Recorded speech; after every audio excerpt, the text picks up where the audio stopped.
بسم اللہ الرحمن الرحیم۔ سیدنا کریم صلی اللہ علیہ وآلہ وسلم۔ آج کی ویڈیو میں آپ کو بتاؤں گا کہ اگر خدا نخواستہ آپ ہینڈ پریکٹس کرنے کی عادت میں مبتلا ہو گئے ہیں تو اس عادت سے آپ چھٹکارا پا سکتے ہیں۔ کرنا آپ نے یہ ہے کہ کسی بھی ہومیوپیتھک سٹور پر جائیں اور 3 میڈیسنز پرچیز کریں، آریگینم، اسٹیلیگو اور سیلکس نیاگرا۔ یہ تینوں آپ نے کیو میں لینی ہیں۔ آدھی پیالی پانی لیں، تینوں کے 10-10 قطرے اس میں ڈالیں۔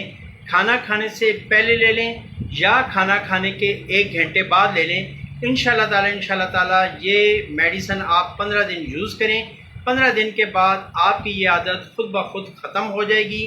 اس عادت کی وجہ سے آپ کے اندر جو کمزوریاں آئی ہیں وہ ٹھیک ہو جائیں گی، آپ کا جسم طاقتور اور توانا ہو جائے گا، اور سب سے